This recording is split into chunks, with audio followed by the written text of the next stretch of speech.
Check, check, check. Getting started. Make sure we are streaming. We are streaming and we are live. Let's go. Let's go. Let's go. Start over. Minimize. And that. So like that. Check. And let me see. Let me start my timer. I never remember to start my timer. Okay. Let's boogie. Let's do it.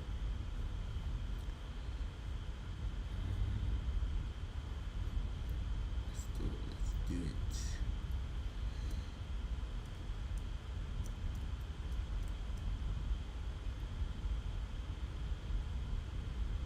Where's my color channel? There it is. Alrighty. Get my brushes ready.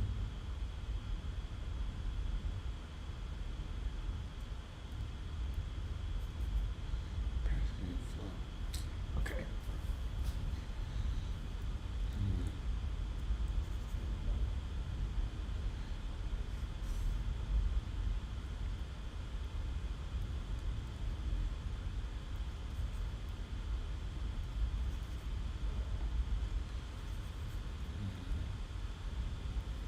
What's up, everybody?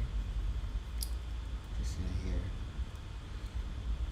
painting, doing my thizzle. Painting thizzle. I think I'm going to, not think, I'm going to get I've ordered a new mic. Well, a mic. I should be using my computer microphone, and it seems like there's a lot of buzzing because the fan from my computer is working really, really hard to keep my computer cool, because this app, Photoshop, when I'm painting and recording and doing all this stuff at the same time, it requires a lot of brain power from my computer. So the fan's turned on to keep it cool, and it can be a little distracting. And so yeah, I am working on that situation, getting that fixed right now. I don't know what number I'm on. I think this is my first full week of streaming, which I'm super proud about. First full week of streaming. Can you believe it? Sometimes you just gotta start. It's important to just start. If you would have asked me a week before, last time, and you would have said, hey, you're gonna start a YouTube channel, you're gonna be streaming every day, I would have been like, nobody got time for that. Not gonna do that. But here we are, streaming away. It's been fun. I've learned a lot of things. I'm all about learning and trying new things, so it's been good. It's been really good. I'm getting better as an artist just by putting in the work. You're not gonna see results instantly, but it's good to make moves. Move forward. You're not gonna see results right away. And that's life, it's like a metaphor for life. But you gotta keep moving forward anyway, so that eventually you can see results. And that gets tough. It gets really tough. You feel like you're putting in so much work and effort, and you don't feel like you're seeing anything, but you are. You're gonna look back. It's possible to document your work. So you look back at your work and you be like, man, like, I don't feel like I'm making any progress. Just look at some old work. Look at some work from last month. Just that's it. Like, that's all you need. Last month's work. Just look at last month's work and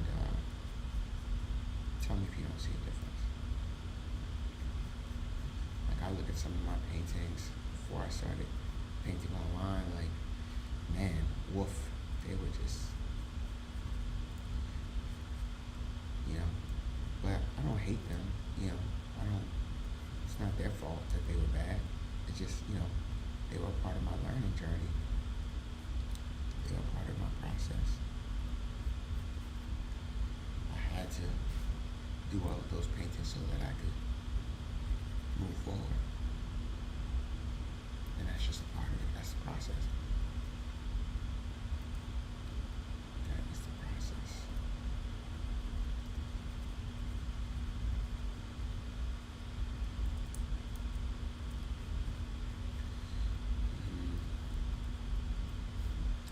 This guy is a digital painter. I forgot his name. Maybe I'll figure out his name and put a link in the channel. But he does these really like cool fantasy artworks. And he claims he does them from memory, which is like really cool if that is indeed the case. And he just you know big nasty blocks of color, like, and he places them so perfectly. You know, I'm always talking about that. If you follow my channel any other days, I'm always just talking about these big blocks of tone and color, and how I'm just so fascinated by the ability to be able to paint like that.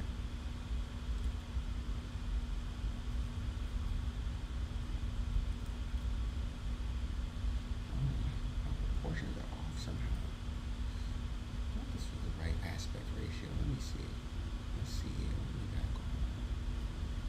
No, the aspect ratio is correct. It's just giving me grief. It's always giving me grief. Alright, because her head is actually not this far down. It's like up here somewhere, I believe.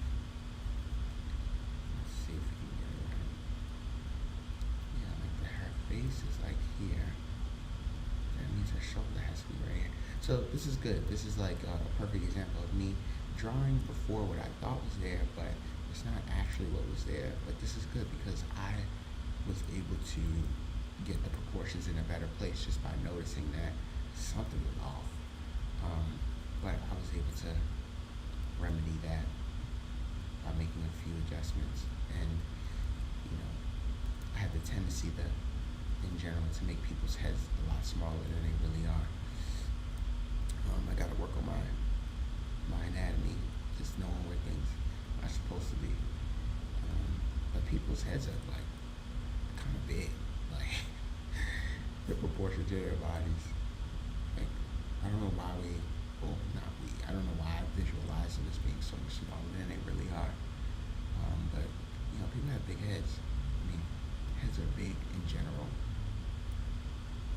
And we feel like they're a lot smaller. Yeah, this is better. This is more of what's happening here.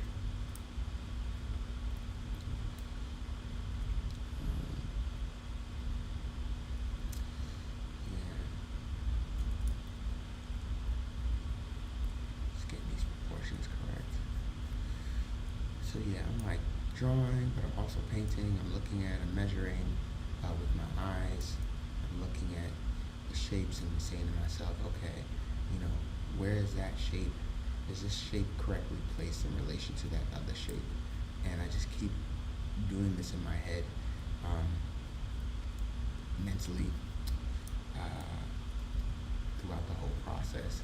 And I'm sharing some of that process with you guys, so I'll, you know, call myself out and I'll say, hey, that doesn't look right, or that I don't believe that goes there. And I'm just doing it out loud so you guys could kind of hear my process.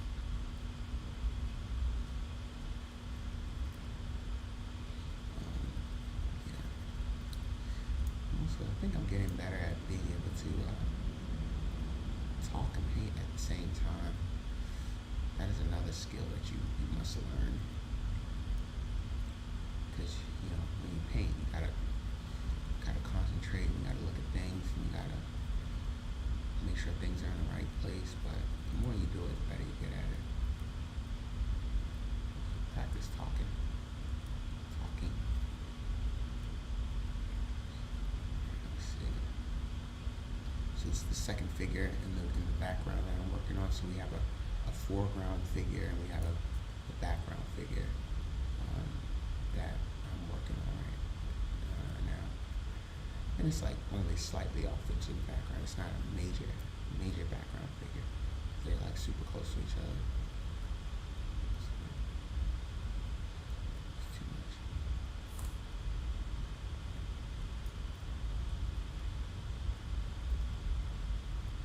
Yeah. So the background figure has a white shirt on, but as you can see, since she's in shadow, since the figure is in shadow, you're not really getting white. It's more of like a violet, reddish, pinkish situation happening. Might just be the camera that was used for this photo. I don't know, but there's no white except for in the highlights. There's highlights in the white. There's whites in the highlight. And it's usually like that. You're not really going to get a lot of white, like true white in a piece, and you're really not going to get a lot of true blacks in a piece. Not when you're painting from life anyway. From a photograph, it's like kind of a little bit of trickery, and so it'll feel like you're seeing true blacks, but not all the time. Alright, so you got like the basic shape of these people. So let's keep moving around the shape, the figure. And like getting these trees. They don't have to be perfect, but just trying to get the idea of what's going on.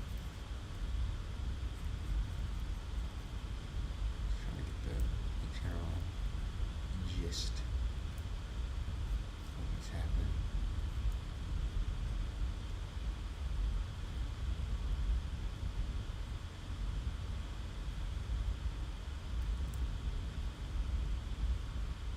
There's a lot of information going on in there. I'm sure if I'm going to be able to really capture it and do it justice.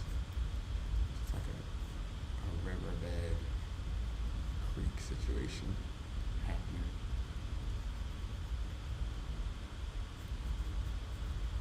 Take a lot of time to really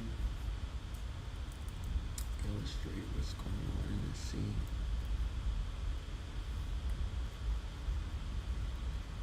Ferns.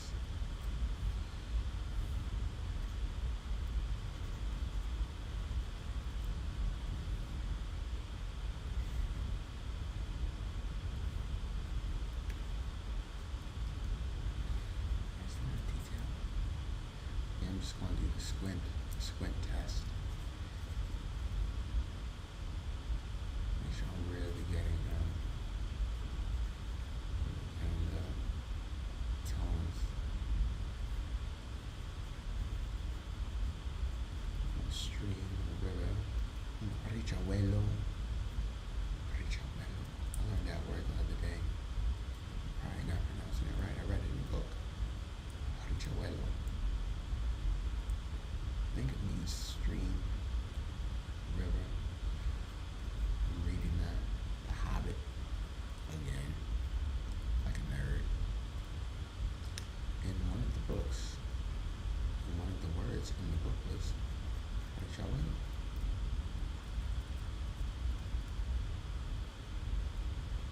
I'm learning a lot of new words just from reading books. Kindle has this feature where it's called Vocabulary Builder. And when you highlight a word that you don't know, it automatically adds it to like a vocab section of the Kindle where you can go back and you can review. But there's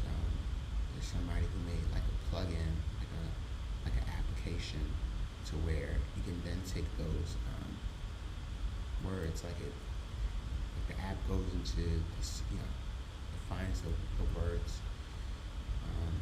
and then you can export them, and you can make your own like flashcards, like memory flashcards, and you can study from those. So that's also like really really cool. Um, and that's what I've been using to study these new words. So when I do this, you see a word, highlight it, I export them to another application, and then just periodically over time, I just check back in, look at the words, and the more you do that, you start to remember them. And fortunately, I'm not studying for a test, so I can do it at my leisure. I can, just check in with the words every now and again. It's not a big deal. It doesn't have to be like super intense study because, nobody's quizzing me. But, over time, if I continue to practice over years and years and years of doing that, like you just build your vocabulary, and you just know words, which can be useful. Knowing words can be useful. It's also interesting. I like to look at words that I already know, or that I believe that I already know. So that there are words where you hear them and you think you know what they mean. You can feel what they mean. You can feel the meaning of the word, but you never really took the time to look the word up and see what it actually meant. And so I've been getting into the habit of doing that as well. Like really, I have a feeling of that. I feel for that word. I believe I know what it is, but just double checking to make sure. And sometimes, I can describe the word. I try to think about it like this, like, if a 5-year-old, asked me the meaning of the word, like, would I be able to explain the word to a 5-year-old? I don't know. A lot of times, I don't know if I can. It's just like, it just means the thing that it means because I know what it means already, and so you're just gonna have to figure it out like everybody else. Like, I guess that's okay, but who knows? It's not helpful. I don't think it's helpful.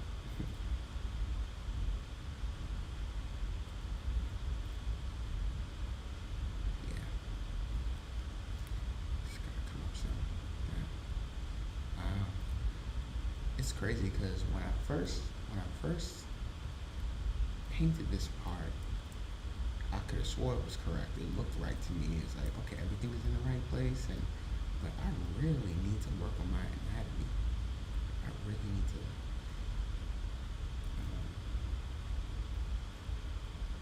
do more of these drawings because my proportions were all messed up. But I'm not tripping because this is why we're doing this. We're doing this to get better. We are painting to get better, not because we are already good at it. This is a lesson. My description is like paint tutorials and paint practice. It's a tutorial for me as well. I mean, it's more of a tutorial for me than anybody else because the way I look at it is that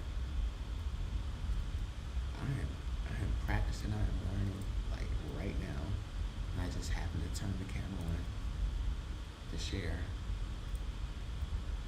with you guys. But shame in my game. I'm a student of art for real. Because as you can see, a lot of times this stuff be looking crazy. But just gotta keep working with it. And it's good. It's good that it's crazy because I see the places where I need to improve, and then I can focus on can focus on those things. Try not to run away. Try not to run away from the things I need to improve on. So it's like,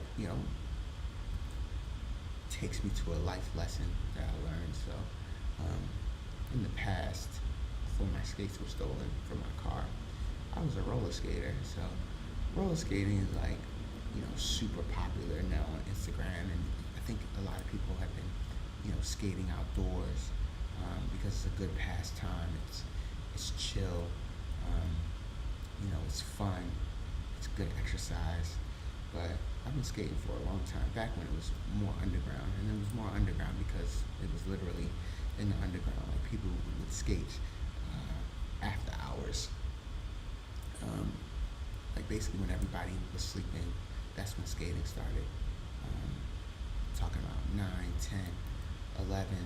Sometimes the skate session would start at 12 a.m., go to like 6 a.m. And there are many reasons for that. There's a documentary that kind of explains, why black people were regulated to after-hour skating. It's because they couldn't go to the skate rinks during the day.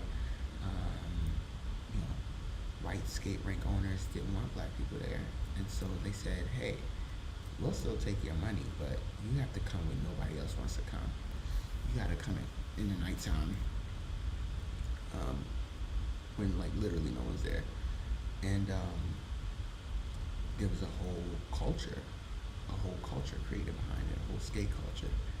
And anyway, that's just a little bit of background on skating. Now skating has come into the forefront, has come out of the underground because people can no longer be in the rinks because COVID or whatever. And so people are starting to see how wonderful skating is, and they're getting more involved, which I'm super happy about. So the moral of this story has nothing to do with racism by skating. It has more to do with practice and avoiding things that you're not good at and how it can become a hindrance. So most people skate since, because of the direction of the rink, most people skate using their right leg. That's like your go-to leg, your default leg. And for the Baltimore skate style, there are a lot of what we call 1-foot turns. So that's basically turning around on 1 foot, and that tends to be primarily the right foot. So I have another tangent, but it's related. So recently, I picked up running. One, because I wanted to stay more active. I had no desire to run whatsoever, but I went to this run group, and I had a lot of fun, and it was a new way for me to challenge myself and push myself and to do something that I thought that I was never going to be able to do in a real way. And so I went running, and now I'm like trying to increase my times. But what I noticed is that my left leg is very, very, very weak. Like a lot, like way more weaker than my right leg. And that is because for the last 10 years, I've been skating primarily using my right foot, making my right leg super, super strong. And I don't have any issues when I run. I don't have any soreness or pain when I run with my right leg. But every time I start to, get some distance, my left leg gets really, really sore. And it's because I've basically been neglecting it for all this time, for years and years and years and years. I've been primarily focusing on improving, being able to do tricks on my right leg. And so that has become a hindrance for me in other, sections of my life, in other sports.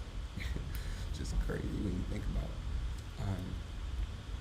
And so I'm saying all this to say is that you gotta work out your left leg, aka work out the things that you're not comfortable with.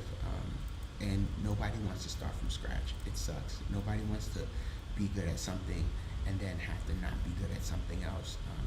And I think that's what happened with me with skating. Like I was a really strong skater, and I can do all the tricks on my right leg, and it was cool. And you get the looks and the oohs and the ahs, and it's like I neglected my left leg in skating because I didn't want to become a beginner again. Like I wanted to look fly, I wanted to look cool, and I didn't exercise my left leg. So I just ordered some new skates. I told you guys that they were stolen from the car. That's my buzzer. I ordered some new skates, and so I am determined this time around not to make the same mistakes. I am going to work on my left leg. I'm going to build up a left leg strength, and I've been doing that with my running as well. So with running, you have to use both of your feet. So I also imagine that running has helped me with the strengthening of my left leg. So who cares? How does this relate to art? It relates to art because sometimes we get very comfortable in the things that we're comfortable painting or drawing already. Like, if you ever say to yourself, which I say to myself a lot, oh, I'm not good at painting ... I'm not good at hands. I'm not good at feet. I'm not good at landscapes. I'm not good at, faces. I'm not good at lips. I'm not good at drawing eyebrows. You have to really, really dial in and focus on those things that you say that you're not good at, and you avoid them because you don't want to be a beginner. Practicing and struggling with something is hard. It's not fun. It's who wants to do that? I don't want to do it, but it will make you a better artist. And that is my lesson here. That is the moral of my story. So don't let your left leg get all weak and stuff. You gotta work it out. And you gotta set some time aside to really push yourself. Because it just makes you a better artist. Makes you a better artist, makes you a better athlete. If there's things that you need to work on as an individual, it makes you a better person. What if I talk too much? I talk over people. I don't let people get their say or whatever. I don't know, whatever your problem is. You can work on it. And so there's two, well, not maybe just two, but I feel like there are many camps of thought. It's like, oh, do you focus on improving yourself or improving the things that you're not good at, or do you focus on, the things that you already are good at and just becoming like the best at that thing? And I've gone back and forth with the idea of that, and what that means and what that actually looks like. And so I still don't know. I wonder if it's, the people who say, oh, just focus on what you're really good at and forget about everything else that you're not good at. I wonder how much of that is like a scapegoat or an excuse not to attempt to do better because it's more comfortable to just be where you are. I mean, I don't know the answer, and it's not a judgment. It's not a judgment call. I'm just trying to figure it out. Because going back to my running, I think I would have an easier or a less challenging time running if my left leg wasn't so weak. And that life can be unpredictable, so you never know when you're going to need this other skill, this other talent. So I don't know the answer. Just thinking out loud. So I read in this book, this guy, finding, what's that book, that movie? I think it's Finding Bobby Fischer or Chasing Bobby Fischer. I don't know, it's about chess, and this kid's like chess journey or whatever. But the person that the book was based on, he's like a real person, and he talks about self-improvement, achieving excellence. That's like what he writes about. he talks about a time where he he broke his arm, so which didn't stop him from playing chess. So let me back up.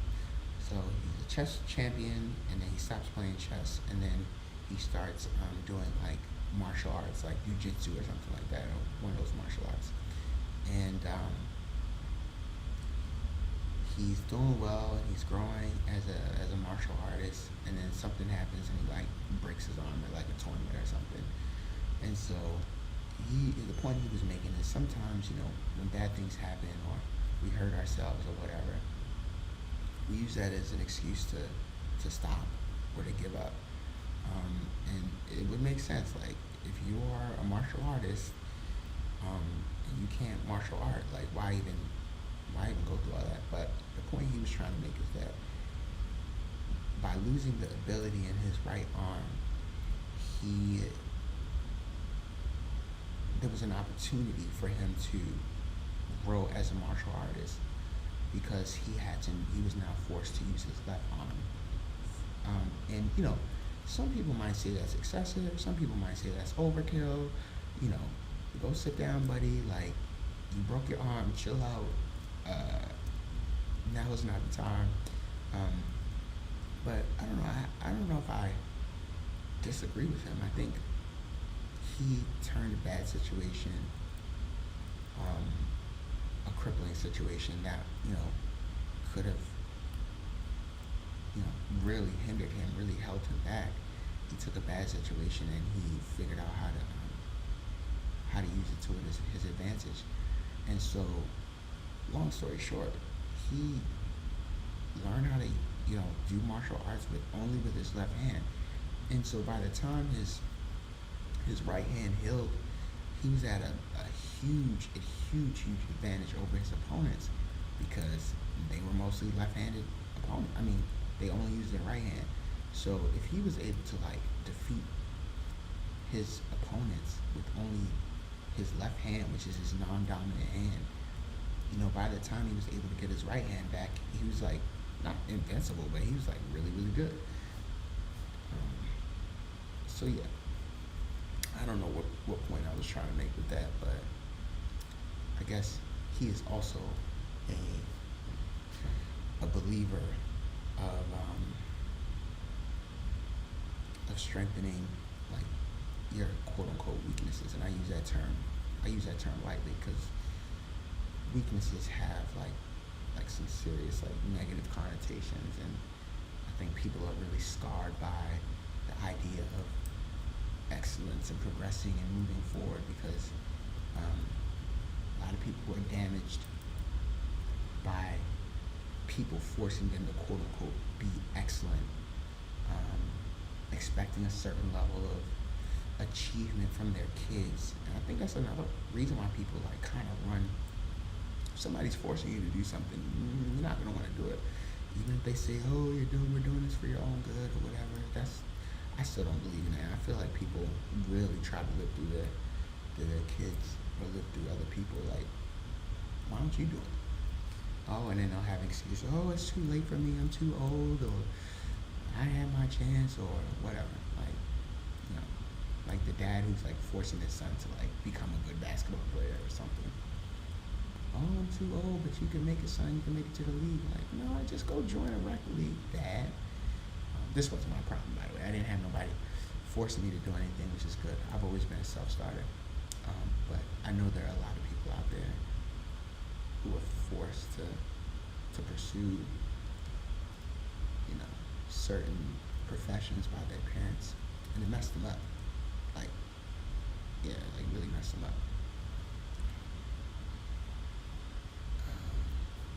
Be like that.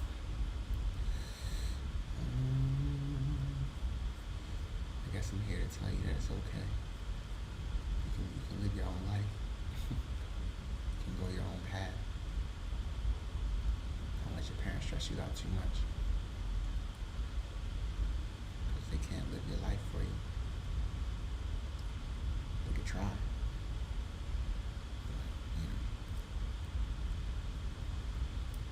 people hear me like immature complexes. Like, it would really like hurt and affect it.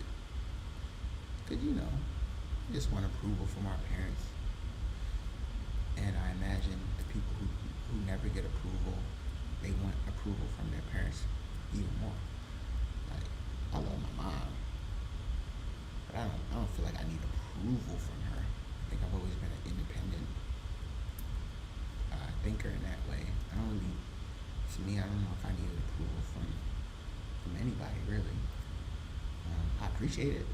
I like it. It feels good when somebody is giving you praises, but I don't need it to. I don't live for it.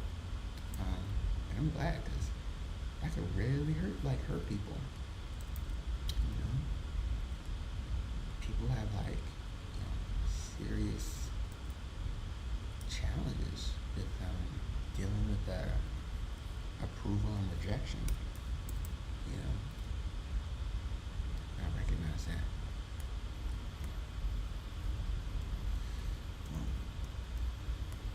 face is looking wrong, a little off. Just gotta get these. Yeah. I think, see, what happened is I went in too close again, and I tried too hard to make it. I'm just trying to get these big shapes. I want to keep this blurry, for lack of a better word. I want to keep this loose. That looks like she has a beard. Keep this loose as I can.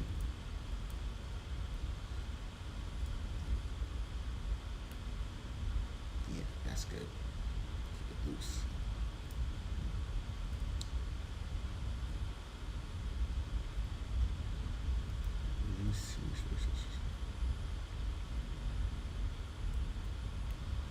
Yeah, that's good. Good. I like this.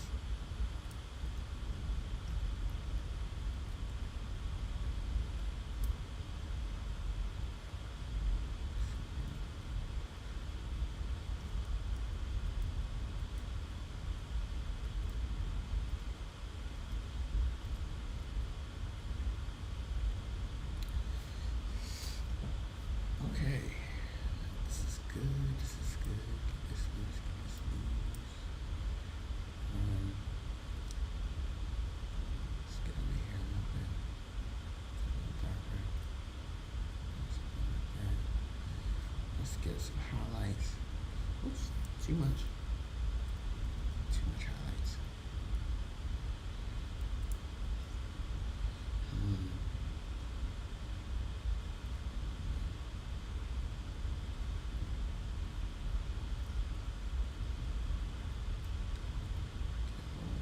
Tiny highlight on her nose. Breaking her nose. Turning my foot a little bit. Little tiny bit. Not a lot. Little tiny, just to show that some light is coming from. Like that. Oh yeah, it's looking good.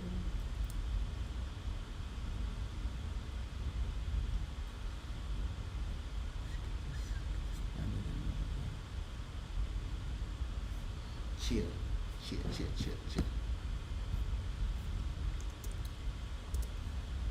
Yeah.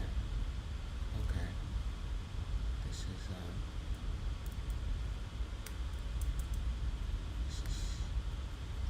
is coming along.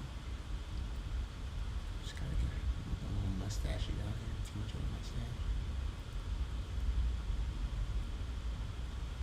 Let's get this highlight, and then we'll just do like a nice light outline. Just a real subtle outline.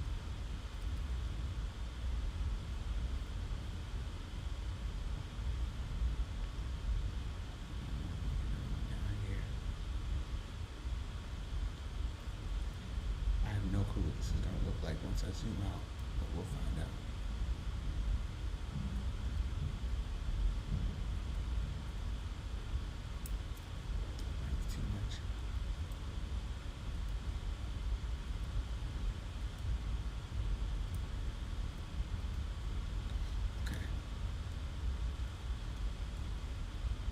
Yeah, that's good enough. It's good enough.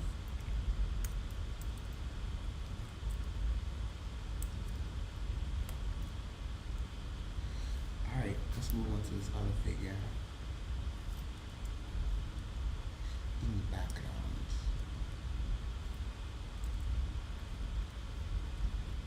See if I can come up like this. See what you guys are seeing. Okay.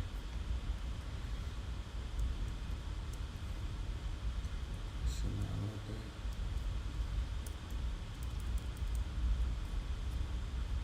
Oops. Wrong color.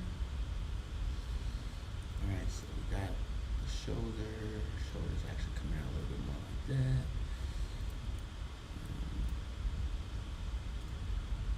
Shoulders like that.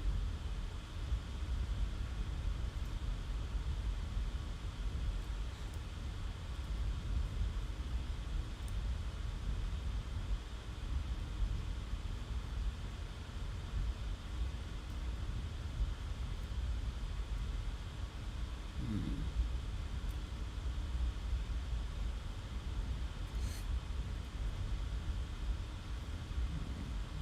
It's actually down here. This comes below, slightly below her nose. And that means this is up too high. This is more like because she is above, the top of her head is above. So her shoulder is actually way, way, way, way, way, way down here. Wow. Right below her brow ridge. Man, that was really off. Well, because her nose is here, her arm is here, her other arm comes down here, this comes down here like even further. So what I'm doing is I'm using the first figure, the figure in the foreground, as a measuring a ruler for what's going on in the background. So what I notice is that my figure in the background, her positioning was off like by a lot, and so I'm just moving the figure around so that it makes more sense and it matches what's actually happening with this figure, and it'll bring the whole piece together. So for instance, I'm looking at this figure's nose, and I'm looking at the arm and where the arm meets the sleeve of the shirt. So if you look, you get get red. So if you look at the reference image, there's like a line, basically where the shirt meets the tip of the arm is where that is the line that's happening right there. And I just gotta get it right. I'm gonna have all this red in the picture. Gotta cover it up. Okay. And then that means her arm is actually coming down like this. Okay. Yeah, this whole thing's gonna be off. And then so that's there. And I gotta come up a little bit more. And her shoulder is actually right there. And that means her other shoulder. Let's just take that in real quick so we have some. Everything is just gotta move everything. And so, I could do this with Liquify, which is a Photoshop thing, where I could just move all this around with the Liquify tool. But I feel like I'm not really learning anything when I do that. It's a quick tool, like maybe you have a deadline, you're doing a piece for somebody and it requires, they're paying you and you gotta get it done quickly. But I'm doing this for myself, so I can take the time to correct my errors, so to speak. I don't have to, I'm not in any rush, so I don't have to, there's no real reason for me to use the Liquify tool.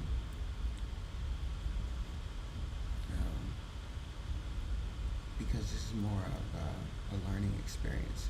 And I feel like if I use the Liquify tool, I'm, I guess, robbing myself of the lesson that I could be learning here for the future. not only for more digital painting, but for when I decide to, do some oil painting, because I won't have the liquify option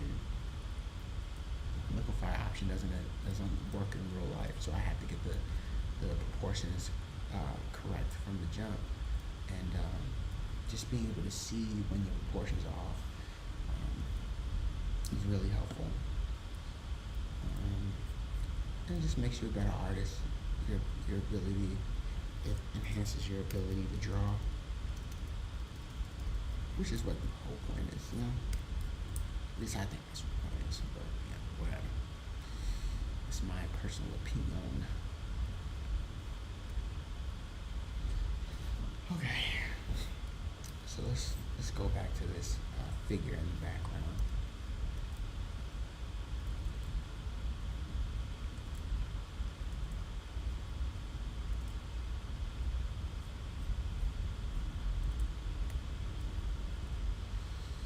Alright, so we got this here. So yeah, we're just trying to measure it out, trying to make sure that things are going where they're supposed to be. As a practice. Her nose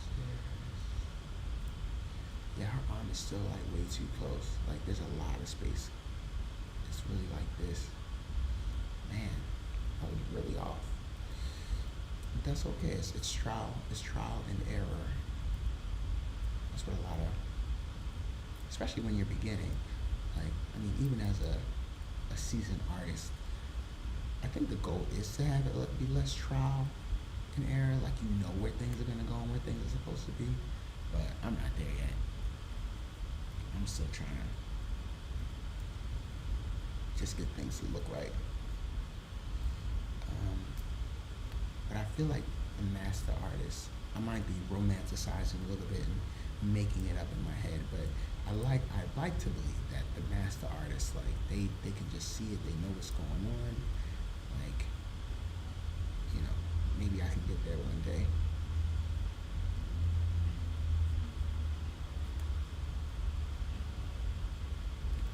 They just know. They're all knowing. All knowing artists are masters. Okay. So since her top of her head is actually right here, her shoulders and this.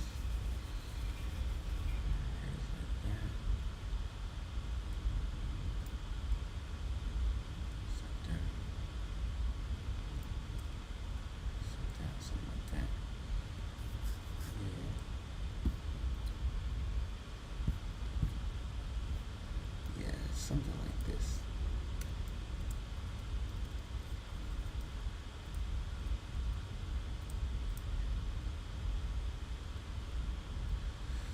Also, just thinking out loud. So this person is in the background, and they are further away from the light. So that means that there are no, with the exception of the super, super brights, the lightest part on her face cannot be the same tone as the lightest part on the person in the foreground, because the light, the person in the background, even though it's daylight, they are in shadow. So I have to keep that in mind while I'm painting. If my tones get a little crazy, if they get off and I don't know what's going on, it's because, there's no way that, just the way that, because of the way that light works, there's no way that this person in the background can be brighter, can have more light than the person in the foreground. So I'm really going to try to keep that in mind as I'm painting.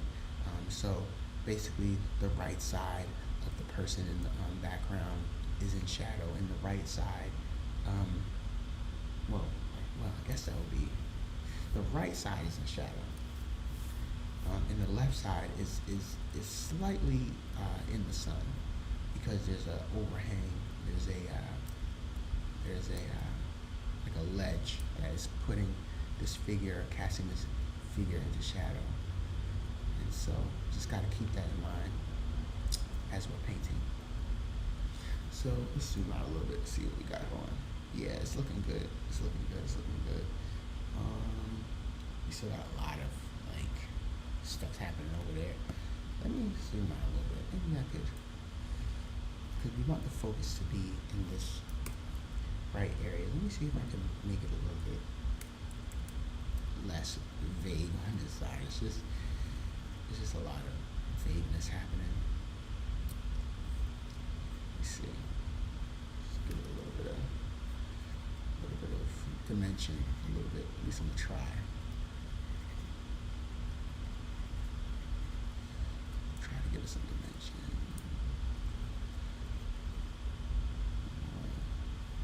Atmospheric.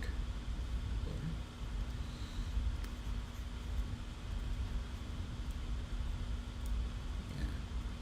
Try to do this quick.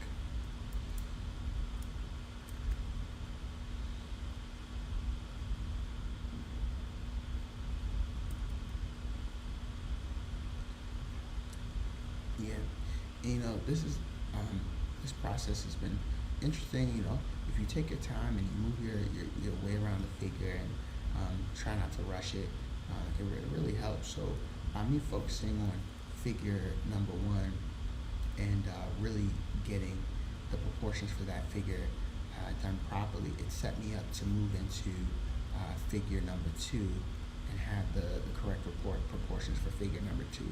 And it would have been harder for me to do that if the proportions for figure number one were off. And so it's just, you know, art and drawing and painting is just like building up on top of one another. So if you were just drawing a portrait and if you were just drawing a face, the face, you know, is a head, and each portion of the head builds up on the other portions of the head. Like, so if you have the angle of the jawline correctly, you'll be able to place the mouth more easily. And there's just certain things that if you take note of, it'll make it a lot easier to like get it looking right.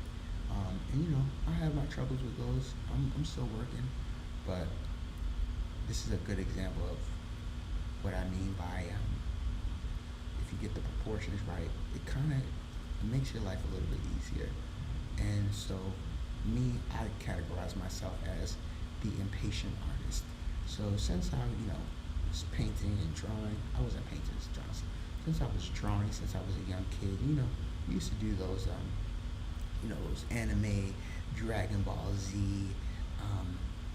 drawings. You know, if you're an artist, you know what I'm talking about. And like, you know, you would go home, you would practice because you wanted to come to school the next day and you wanted to show like the art crew like what you came up with. So it was like a lot of motivation. But you know, drawing anime characters, they're just line drawings, and it's like not super hard. And they, you know, they happen relatively quickly. Like you're able to paint them or draw them, I should say, very quickly. And I wanted to carry that over into life and figure drawing, but that's not how it works. It's like I wanted to be fast. I wanted to paint and draw really fast. And it doesn't work like that. I mean, eventually you'll get there, but you gotta go slow. You gotta go slow first before you can go fast. And I just think back to sports. I think back to learning any skill. Speed just comes with time. Speed comes with time. And so there's some trains of thought, some camps of thought that say if you don't train for speed, you'll never get faster. I don't know how I feel about that. It might be true. It might be true.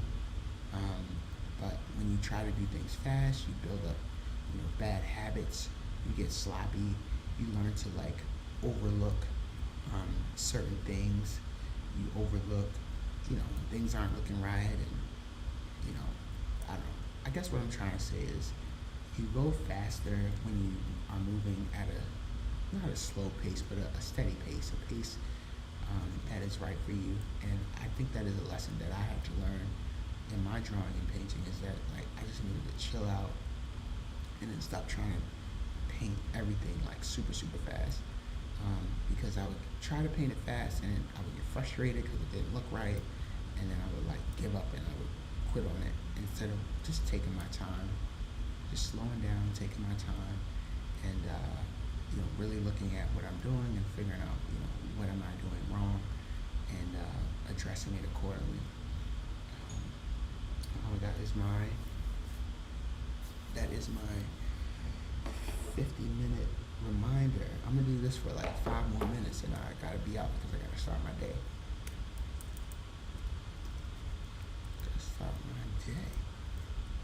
So let's focus on this a little bit more. After that whole thing about slowing down, like now I'm trying to rush to get it done. Such a hypocrite. So yeah, about 5 more minutes of this painting, of this live painting, and then I will call it a day.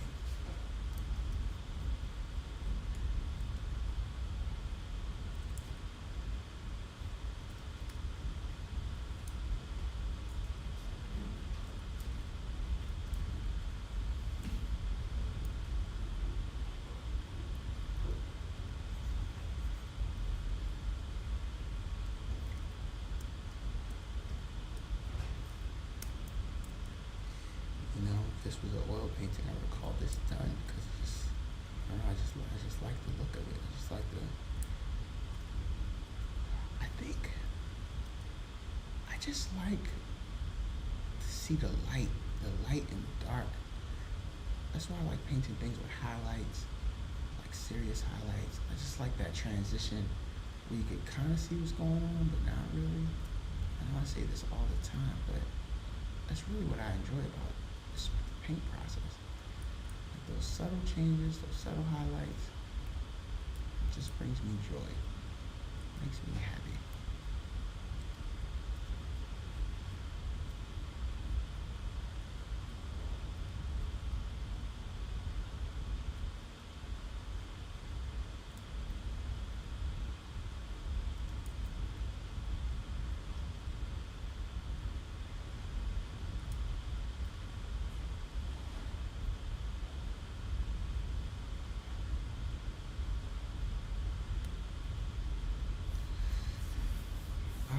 So this is 50 minutes worth of painting. The more time you spend with it, the closer it will get. It would just be a matter of me rendering out all of these forms,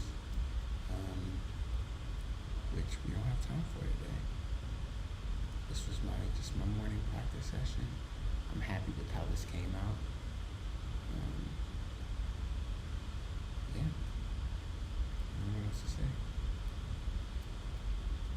I think I can call this done.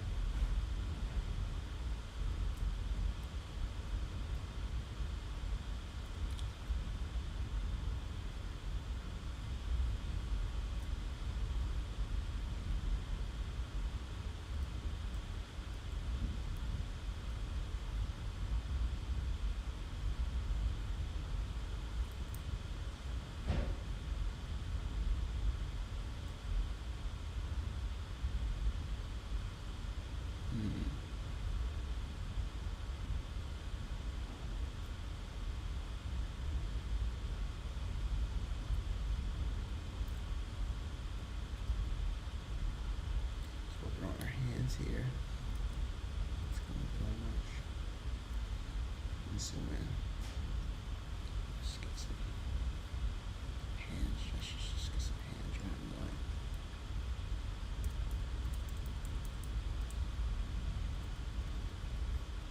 Whoa, wrong brush. Something happened with my brush.